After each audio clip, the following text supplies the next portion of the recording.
에스겔서 21장 28절부터 32절까지 내용을 통해서 다시 기억되지 못할 것이니 라는 제목으로 은혜를 나누고자 합니다.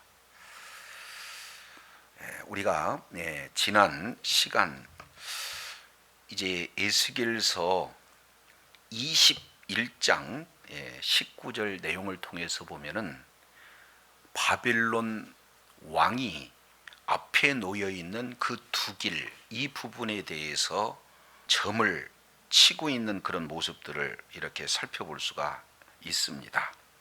자, 그래서 앞길에 놓인 그 두 길, 먼저 심판해야 할 나라가 어떤 나라인가?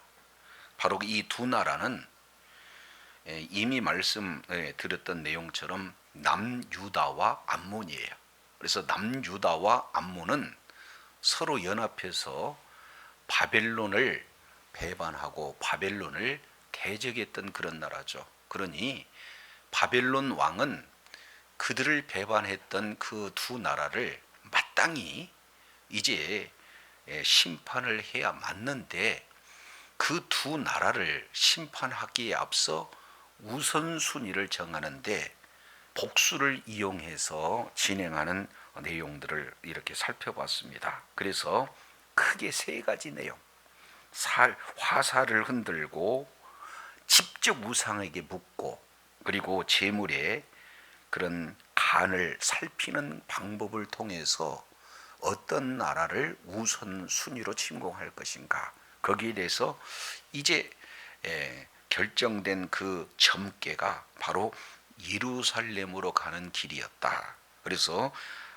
하나님께서 바벨론이라고 하는 칼, 심판의 도구가 되겠죠. 그래서 바벨론이 유다를 심판하는 그런 일들이 이루어지게 되는데, 마지막 왕, 이 내용을 25절에는 이렇게 표현을 하고 있습니다. 25절, 너 극악하여 중상을 당한 이스라엘의 왕아, 이렇게 표현을 하고 있습니다. 이 극악하고 중상 당할 이스라엘 왕은 마지막 시드기야 왕이 되겠죠. 그래서 이 시드기야 왕이 죄악의 마지막 끝날이 되겠다라는 사실을 볼 수가 있어요. 그래서 이미 북이스라엘은 아수르에 의해서 멸망을 당하고, 남유다마저도 바벨론에 의해서 이제 심판을 받는 맨 마지막 왕이 시드기야다. 죄악의 끝날이다. 그 왕을 두 가지, 하나는 왕관, 그리고 또 하나는 26절 중반절 내용을 보니까 이제 관군을 제거하고 왕관을 벗길 것이다.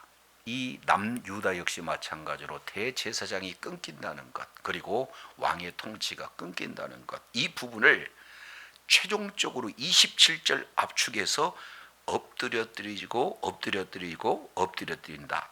세 번 이렇게 거론하면서 남유다의 완전한 심판을 이렇게 명하고 있습니다. 그래서 바벨론에 반역해서 바벨론에 대항했던 그 두 나라 가운데 먼저 남유다에 대한 심판을 온전히 이루었다라는 사실을 이렇게 우리가 지난 시간 살펴봤어요. 자, 그렇다면 남은 이 암몬 족속은 어떻게 하는가? 오늘 본문에서 이 암몬 족속에 대한 하나님께서 주시고자 하는 말씀이 있죠. 자, 28절 보시겠습니다. 인자야, 에스겔 선지자를 지칭하는 내용이죠. 인자야, 너는 주 여호와께서 암몬 족속과 그의 능력에 대하여 이같이 말씀하셨다고 뭐해라? 예언해라. 그러니까 하나님의 말씀을 그대로 에스겔 선지자는 바로 전해라. 그런데 이 예언의 내용은 크게 두 가지죠. 하나는 암몬 족속에 대한 예언이요, 또 그 암몬 족속에 대한 능력에 대해서 말씀하셨다는 것을 예언을 하라. 지금 이렇게 표현을 하고 있습니다. 이미 유다 왕에 대한 바벨론의 심판이 이루어졌던 것처럼 역시 암몬 심판도 그대로 이루어진다는 말씀이에요. 자, 그런데 어떤 심판인가 봤더니 능력을 받는다. 지금 이렇게 표현을 하고 있어요. 여기서 능력이라고 하는 것은 남유다가 바벨론 포로로 끌려가듯이 이제 그들 역시 마찬가지로 큰 비참한 그런 재난을 얻게 된다는 또 다른 표현이 능력이다 그 말이죠. 그래서 암몬의 능력, 이것은 반드시 하나님께서 이루시겠다는 그 예언을 지금 하고 계시는 것을 볼 수가 있습니다. 이것을 두 가지 표현으로 진행을 해요. 28절 중반절 내용을 보니까 너는 이르기를 칼이 뽑혔도다, 칼이 뽑혔도다, 지금 이렇게 표현을 하고 있습니다. 같은 내용을 두 번 반복하면은 이것은 반드시 실행하게 하고야 말겠다는 의지의 표현이고 강조의 표현이 되어집니다. 그러면은 칼이 뽑혔다 라고 했을 때 이 칼은 어떤 의미입니까? 에스겔 21절에는 계속 거듭 칼에 대한 내용들이 소개가 되고 있습니다. 그 중에 10절 우리 한번 다시 보겠습니다. 그 칼이 날카로움은 죽임을 위한 것이요 빛남은 번개같이 되기 위함이니, 자, 우리가 즐거워하겠느냐?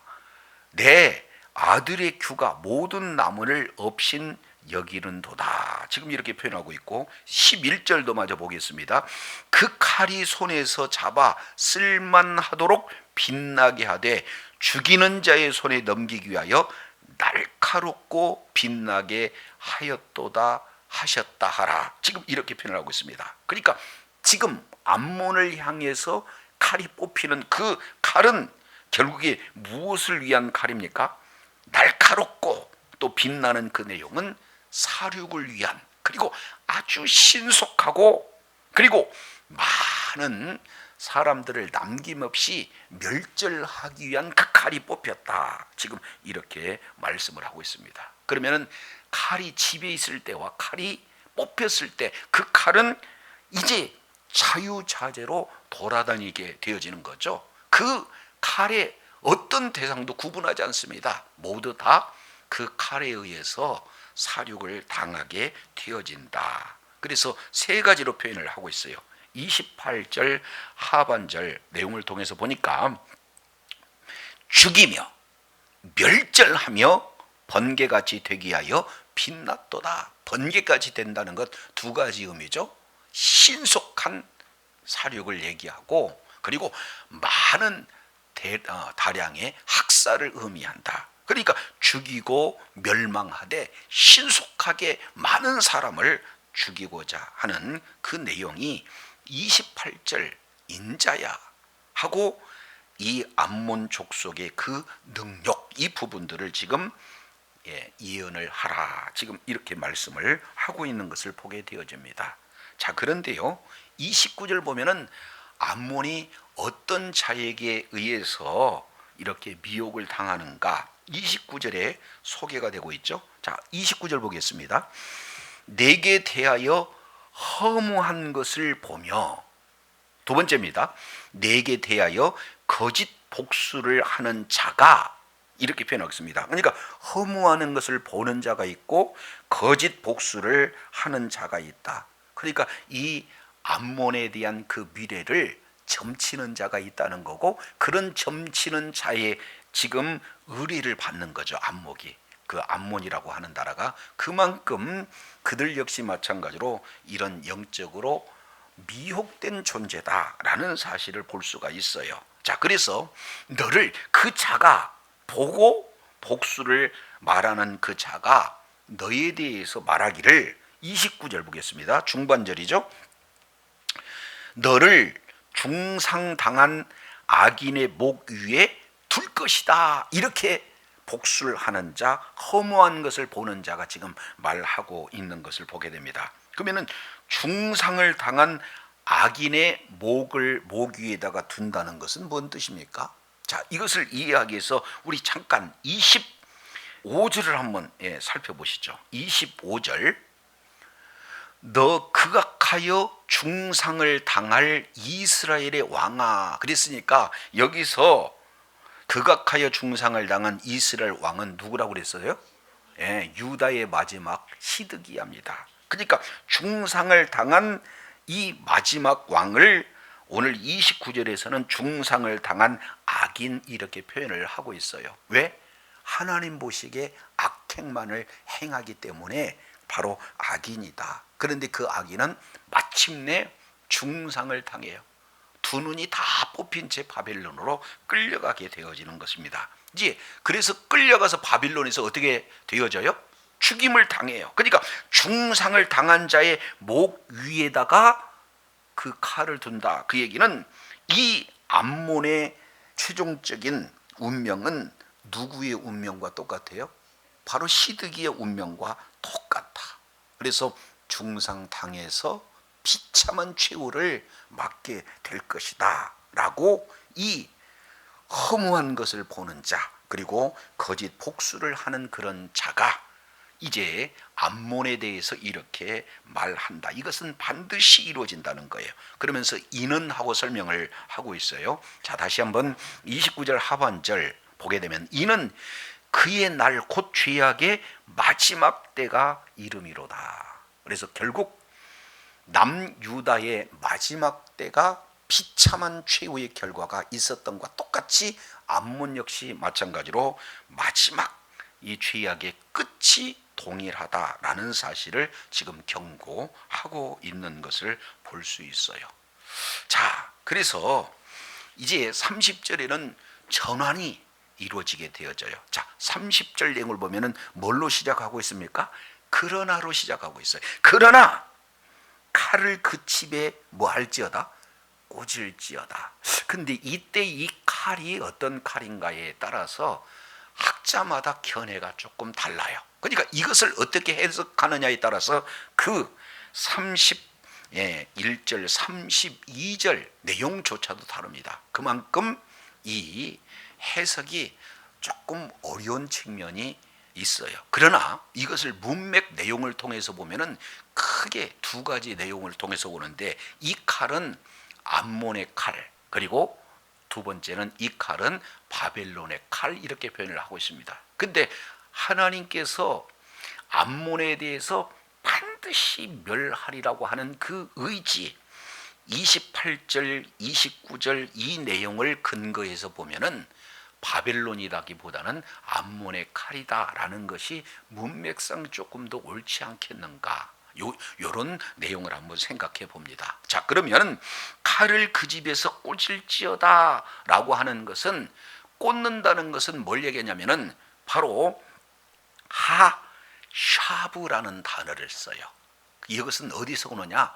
슈브라는 단어에서 옵니다. 그러니까 그 칼을 원래 상태로 두게 해라 라는 이 내용을 볼 수가 있습니다. 이제 바벨론을 대적해서 바벨론과 싸우려고 했던 그 의도에서 돌이켜라, 지금 이렇게 표현을 하고 있습니다. 그래서 칼을 그 집에 꽂을지어다 라고 하는 것은 바벨론에 대항하지 말라라는 의미가 이 속에 담겨져 있어요.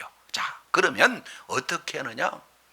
이 암몬 족속에 대한 이 내용은 이미 28절 내용을 통해서 보니까 하나님은 암몬 족속의 최종적인 결과가 뭐예요? 영원한 패망이 있다는 사실이에요. 그러니 바벨론에 대항해도 소용이 없는 거예요. 그러니까 바벨론에 대항할 그 칼을 칼집에다가 꽂아라. 왜 그러느냐?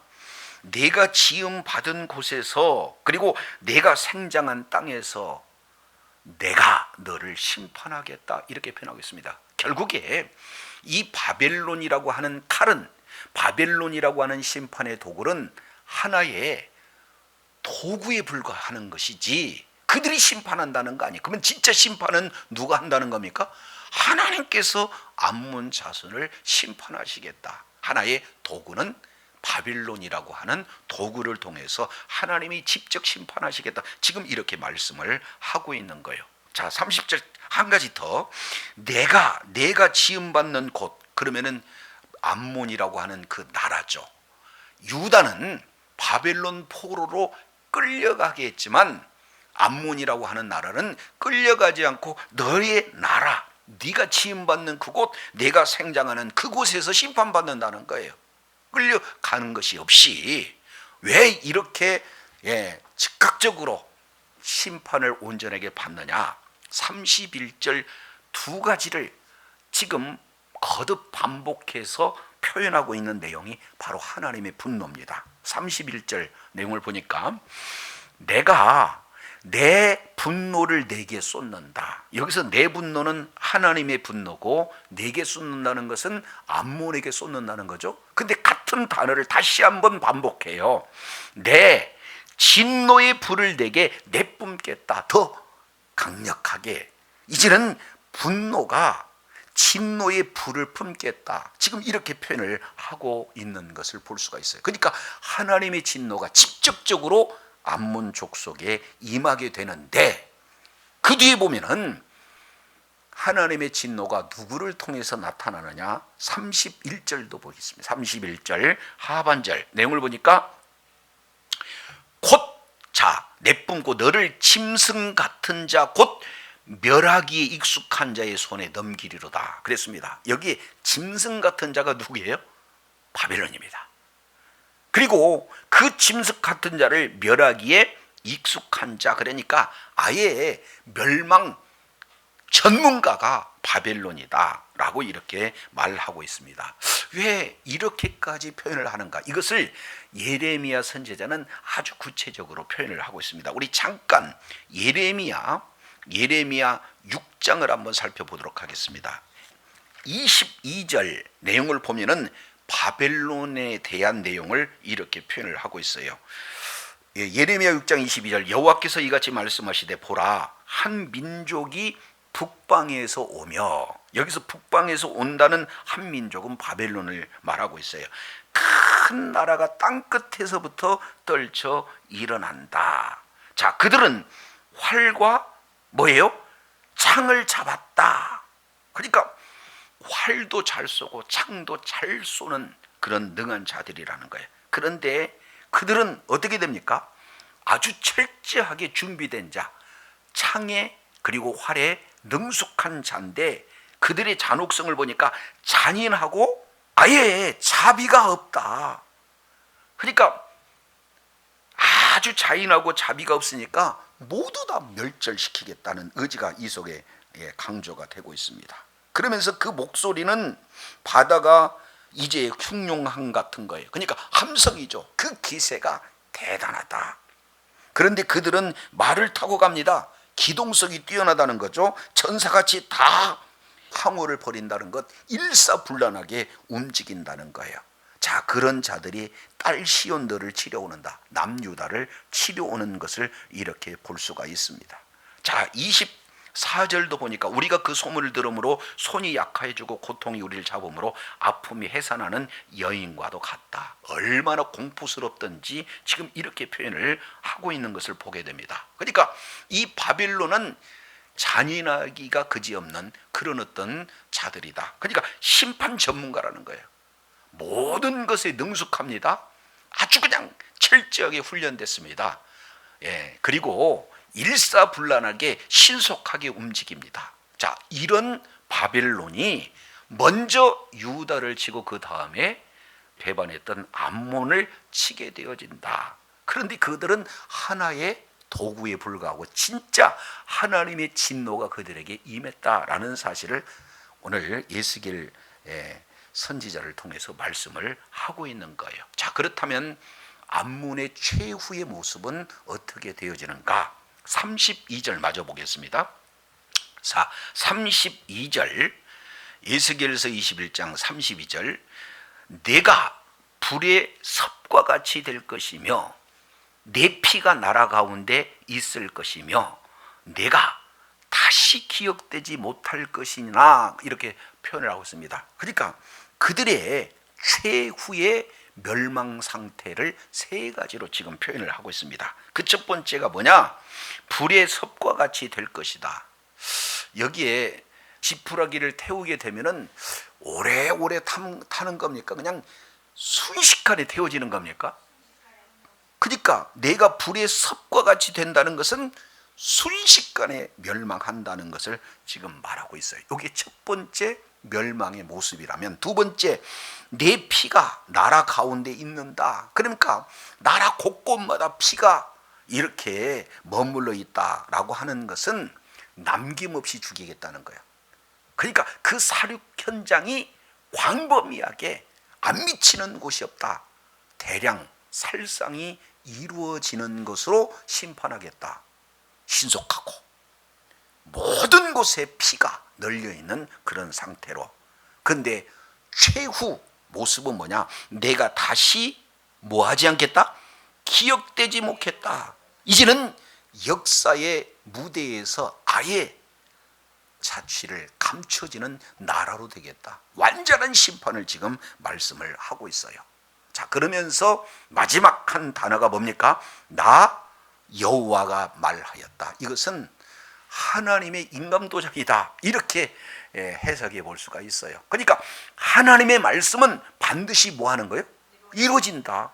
그래서 이 최종적인 이 심판의 모습은 반드시 이루어진다라는 사실로 말씀하고 있어요. 이것은 사람의 말이 아니라는 것, 이것은 하나님의 말씀이기 때문에 그 말씀은 반드시 이루어진다는 것. 그러니 암몬은 최종적인 심판을 받되 급속히 받고 온 전역에 이제는 대량 학살극이 나타날 뿐만 아니라 아예 역사에서 존재하지 않는, 기억도 조차 되지 않는 그런 최후의 참상의 모습을 지금 말씀을 하고 있습니다.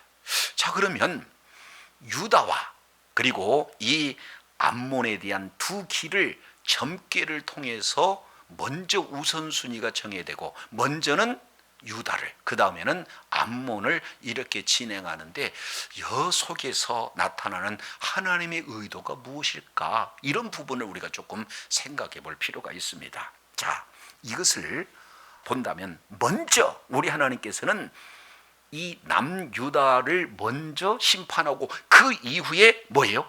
이방 나라를 심판한다라고 하는데, 이 두 가지, 남유다도 철저하게 27절 내용을 보니까 엎드려뜨리고 엎드려뜨리고 엎드려뜨리다, 완전한 심판을 지금 말하고 있는 거잖아요.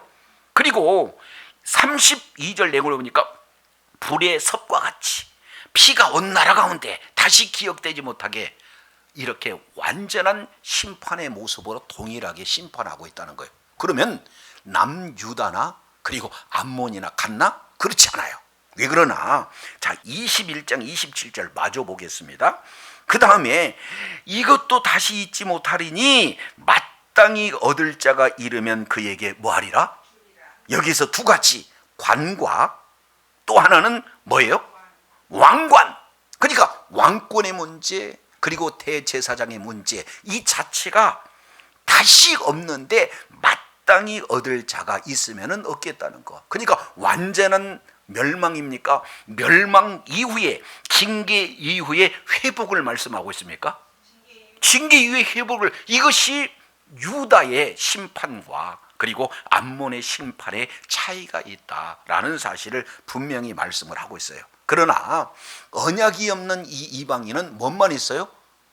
회복 없이 심판만 이루어진다라는 사실을 성경은 이렇게 말씀을 하고 있습니다. 자, 이 내용을 이 모세는 신명기 4장에서 이렇게 말씀을 하고 있습니다. 신명기 4장 30절 내용을 보니까 이 모든 일이 내게 임하여 환난을 당하다가 끝날에 내가 내 하나님 여호와께로 돌아와서 그 말씀을 청종하리니 내 하나님 여호와는 자비하신 하나님이라 그가 너를 버리지 아니하며 너를 멸하지 아니하며 내 열조에게 맹세하신 언약을 뭐하지 않겠다? 잊지 아니하겠다. 그래서 언약 백성은 말씀에 불순종하게 되면 징계는 따르나 어떻게 돼요? 징계 후에 반드시 회개한 그런 자들에게 회복을 우리 하나님은 약속을 하고 계신다는 사실입니다. 그래서 두 나라 유다와 그리고 암몬에 대해서 먼저 이 언약 백성인 유다를 우리 하나님께서 징벌하시지만 결국에 어떻게 돼요? 징벌로 끝나는 것이 아니라 다시 회복에 대한 내용을 말씀을 하시지만 언약 밖에 있는 그 자들은 오로지 심판만 있다라는 사실을 통해서 살펴볼 수가 있습니다. 오늘날 우리도 마찬가지예요. 예수 그리스도를 믿는 믿음으로 구원은 받아요. 그런데 구원 받는 놈으로 끝나는 것이 아니라 온전한 구원, 우리 주님이 다시 오실 때 이제는 온전한 하나님의 나라에 들어가기 이전까지 이 땅에 살면서 말씀에 불순종하게 되어지면 어떻게 됩니까? 징계가 따른다는 사실을 저와 여러분 기억하시고, 그리고 징계는 있으나 예수 그리스도를 믿는 믿음을 그래도 끝까지 붙드는 그런 자에게 회복의 은혜를 주어진다는 사실을 오늘 이렇게 심판의 목적이 아니라 심판 속에서도 하나님의 긍휼이 임하게 되어진다라는 사실을 볼 수가 있습니다. 자, 그렇다면 이러한 남유다와 그리고 암몬 족속에 대한 내용들을 살펴보는데, 그러면 왜 암몬 족속은 이렇게 패망할 수밖에 없고 영원한 심판 가운데 역사의 이제 무대에서 완전히 자취를 감출 만한 그 이유가 무엇인가, 이런 부분에 대해서 우리가 조금 더 생각해 볼 필요가 있습니다. 자, 이것을 이해하기 위해서는 어디를 먼저 살펴보냐면 우리 에스겔서 25장 잠깐 보시겠습니다. 에스겔서 25장 암몬의 죄에 대해서 조금 더 구체적으로 표현을 하고 있습니다. 25장 1절, 여호와의 말씀이 또 내게 임하여 이르시되 인자야 암몬 족속을 향하여 그들을 쳐서 예언하라. 3절입니다. 너는 암몬 족속에 이르기를 너희는 주 여호와의 말씀을 들을지어다. 주 여호와의 말씀에 내 성소를 더럽힐 때 내가 그것에 대하여 이스라엘 땅이 황무할 때에 내가 그것에 대하여 유다 족속이 사로잡힐 때 내가 그들에 대하여 아하 좋다 하였도다. 지금 이렇게 표현을 하고 있습니다. 결국 암몬과 그리고 남유다가 연합해서 바벨론을 이렇게 대적한 거 아니겠습니까? 그러니까 동맹이 이루어졌는데 그 중에 유다가 바벨론에 의해서 이제 패망할 때 세 가지, 성소가 더럽혀집니다. 이스라엘 땅이 황무하게 되어집니다. 유다 독속이 바벨론으로 포로로 끌려갑니다. 이런 상황을 통해서 도와야 맞는데 돕지 않고 뭐요? 아 좋다. 언약을 맺은 그 자들이 멸망하는 것을 뭐하고 있어요? 기뻐하고 있습니다. 남의 불행을 기뻐하고 있는 이 암몬 족속을 우리 하나님은 뭐하고 있는 거예요? 굉장히 분노했다. 그래서 그 분노를 이 바벨론이라고 하는 이 도구로 심판을 하신다라는 사실을 이렇게 볼 수가 있습니다. 자, 뿐만 아니라 우리 한 군데 더 보겠습니다. 예레미야 41장 한번 보시겠습니다. 예레미야 41장 이 내용을 통해서 보면은 이제 시드기야 이후에 그나마 타오르는 불꽃처럼 이제 총독을 세우는데 그 자가 누구냐? 자, 41장 1절 내용을 보니까 7월 왕의 후손 엘리사마의 손자 느다다의 아들 왕의 장관 이스마엘이 10사람과 함께 미스바로 가서 아이감의 아들 그다랴에게 이르러 미스바에서 함께 떡을 먹다가 느다냐의 아들 이스마엘과 그와 함께하는 10사람이 일어나서 바벨론 왕 그 땅 총독으로 세운 사반의 손자 아이감의 아들 그다랴를 뭐 했어요? 칼로 죽였습니다. 민족주의를 주창하면서 마지막 지금 뭔가 회복의 그 근거가 되어지는 발판이 되어지는 이 총독 그다랴를 죽였다.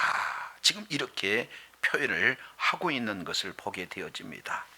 자, 이랬을 때 쭉 넘어가서 10절 보시죠. 미스바에 남아있는 왕의 딸들과 모든 백성 곧 시대장 느부에 사라단 이 아이감의 아들 그레다에게 위임하였던 바 미스바에 남아있는 모든 백성을 사로잡되 곧 느다냐의 아들 이스마엘이 그들을 사로잡고 어디로 간다는 거예요? 암몬 자손에게로 가려 하여 떠났느니라. 결국 그다랴를 죽는 그런 자들에게서 어떻게 됩니까?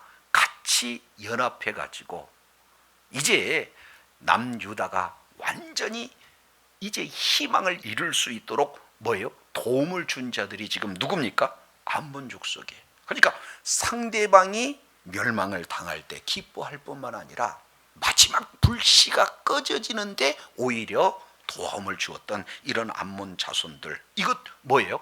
하나님께서 매우 싫어했다는 사실입니다. 한 군데 더 보겠습니다. 예레미야 애가를 한번 보겠습니다. 예레미야 애가 1장 내용을 통해서 보면은 1절입니다. 슬프다 이성이여, 본래는 거민이 많더니 이제는 어찌 그리 적막히 앉았는고, 본래는 열국 중에서 크던 자가 이제는 과부 같고, 본래는 열방 중에 공주되었던 자가 이제는 초공을 들인 자가 되었도다. 그러니까 이렇게 완전히 변화된 실추된 이런 예루살렘 성을 향해서 지금 애곡하고 있습니다. 에카, 슬프다. 장례식에서 부르는 그런 장송곡, 이것이 에카, 슬프다 하는 내용입니다. 그러면서 2절, 밤새도록 애곡하니 눈물이 뺨에 흐르며 사랑하는 자 중에 위로하는 자가 없고 친구도 다 뭐예요? 배반하여 원수가 되었다. 여기서 친구를 누구로 표현하느냐? 암몬 족속을 얘기해요. 그러니까 암몬 족속은 1차적으로 배반합니다.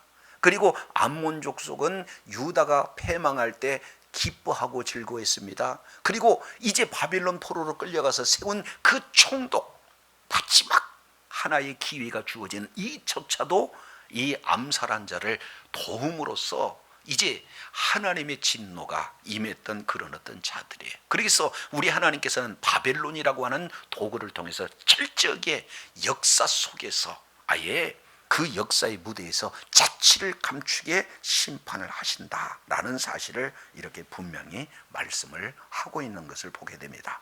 또 한 가지 여기서 이제 생각해 볼 수 있는 그 내용은 마지막 32절, 나 여호와가 뭐 했다는 것? 말하였다는 것. 그러니까 우리 하나님의 말씀은요, 한 번 말씀하신 것은 반드시 뭐 하신다는 것? 이루신다라는 의도가 이 속에 담겨져 있어요. 자, 우리 잠깐 이사야서 55장 내용을 보면은 하나님의 말씀이 어떻게 이루어지는가를 잘 보여주고 있습니다. 8절입니다. 여호와의 말씀에 내 생각은 너희 생각과 다르고 내 길은 너희의 길과 달라서 하늘이 땅의 높음 같이 내 길은 너희보다도 높으며 내 생각은 너희 생각보다 높다 하면서, 왜냐하면 사람과 하나님과 직접 비교하면서 사람보다 비교할 수 없이 높으신 하나님의 그 뜻을 예를 들어서 설명해요. 10절, 비와 눈이 하늘에서 내려서는 다시 그리로 가지 않고 토지를 적셔서 싹이 나게 하며 열매를 맺게 하여 파종하는 자에게 종자를 주며 먹는 자에게 양식을 줌과 같이 그랬습니다. 예를 들어요. 그러니까 역사 이래 이 하늘에서 내린 비가 다시 하늘로 올라간 적이 없고, 그리고 자연현상을 자세히 보면은 눈, 비가 내리게 되면은 반드시 하늘로 올라가지 않고 뭐요? 땅에 내린다는 거예요. 그러면 내리는 그 비와 눈의 경우에는 이 땅을 적십니다. 그러면은 촉촉하게 됐죠. 습기를 머금고 있잖아요. 그러면 거기에다가 파종하게 되면은 이제는 결실이 나타나게 돼서 때로는 종자로, 그리고 때로는 양식으로 삼는 것과 똑같아. 그러니까 한번 비가 내린 그 비는 식물을 자라나게 하는 것과 똑같이 11절, 내 입에서 나가는 말도 헛되이 내게로 돌아오지 않는다? 그러면 어떻게 돼요? 나의 명하는 보낸 일을 반드시 이루게 하는 것이 하나님의 말씀이에요. 그러니 마지막 오늘 나 여호와가 말하였다, 그 얘기는 반드시 이 일은 뭐 한다는 거예요? 이루어진다라는 사실을 말씀을 하고 있습니다. 자, 그러면 이제 한 군데 찾아보고 마치겠습니다. 로마서 12장 로마서 12장. 그러면 맹약했던 그런 관계 속에서 남유다가 패망했을 때 그런 어떤 자세를 가져야 될 것인가를 사도 바울은 이렇게 표현을 하고 있습니다. 로마서 12장 14절. 너희를 박해하는 자를 축복하라. 축복하고 저주하지 말라. 즐거워하는 자들로 함께 뭐하고? 즐거워하고 우는 자들과 함께 울라. 서로 마음을 같이하여 높은 데에 마음을 두지 말고 도리어 낮은 데 취하여 스스로 지혜 있는 데 하지 말라. 이렇게 말씀을 하고 있습니다. 이제 남유다와 암몬이 맹약한 그런 관계라면 먼저 바벨론에서 멸망했던 그 남유다가 멸망하는 내용을 보고 즐거워하고 기뻐할 이유가 아니라 같이 뭐예요? 슬퍼해야 맞는데도 불구하고 기뻐했다는 사실. 그래서 하나님께서는 반드시 암몬을 심판하리라 우리 주님이 말씀을 하고 있고, 그리고 남유다가 하나님의 말씀에 불순종을 했지만 마침내 말씀을 이렇게 듣고 깨닫고 회개하게 되어지면 어떻게 됩니까? 심판으로 끝나는 것이 아니라 바로 회복에 대한 은혜가 주어진다는 사실이에요. 이 모든 것은 하나님의 말씀이기 때문에 반드시 뭐 한다는 것? 이루어진다는 사실. 저와 여러분 오늘 이 암몬 족속에 주어지는 내용을 통해서 기억하시고 주님 오시는 그날까지 하나님께서 하신 말씀은 반드시 이루어지되 하나님은 심판이 아니라 회복에 하나님의 의도가 담겨져 있고 끝까지 언약을 배척하는 자는 심판이 주어진다는 사실. 그리고 무엇보다도 이제는 나의 원수가 잘못됐다는 것을 기뻐하는 어리석은 자리에 있는 것이 아니라 행여 원수다 할지라도 멸망하는 것을 기뻐하지 않고 함께 울고 함께 즐거워하는 그런 자리에 있을 때 우리 하나님의 자비가, 우리 하나님의 도우심이 임하게 되어지는 줄로 믿습니다. 주님 오시는 그날까지 약속의 말씀 붙들고 날마다 있는 그곳에서 하나님의 일하심을 경험할 뿐만 아니라 끝까지 의로운병기로 쓰임받고 주님께 영광 돌리는 주의 사랑하는 자녀들이 다 되시기를 예수 이름으로 축원합니다. 기도하겠습니다. 하나님 아버지, 바벨론 왕이 이제 점괘를 두 길이 놓여져 있는데 예루살렘으로 가는 길, 암몬으로 가는 길, 그 가운데 먼저 점괘의 답변이 예루살렘의 길로 나왔기에 이제 예루살렘을 없이 했지만 그래도 이제 마지막 회복을 주님께서 말씀을 하고 있습니다. 이제 바벨론을 이렇게 배반하고 대적했던 암몬 족속 역시 마찬가지로 바벨론에 의해서 심판을 받는데 특히 암몬 족속은 오로지 심판만 있을 뿐 회복에 대한 메시지가 없는 것을 살펴보면서 이제 언약 백성이 말씀에 불순종할 때 하나님으로부터 징계를 받지만 돌이켜 회개하는 자에게 하나님이 회복할 수 있는 은혜를 주신다는 사실을 통해서 하나님은 심판이 목적이 아니라 바로 회복이 목적이요 구원이 목적임을 다시 한번 일깨워 주신 것 감사합니다. 이제 암몬 족속이 이렇게 철저하게 심판 가운데 있는 그 내용은 언약 백성을 이제 오히려 함께 울고 함께 기뻐하는 그런 자리에 있는 것이 아니라 멸망을 오히려 기쁨으로 여기고 배반하고 그리고 궁극적으로는 멸망을 더욱더 좋아했기에 하나님의 진노가 임했다는 사실을 보게 되어집니다.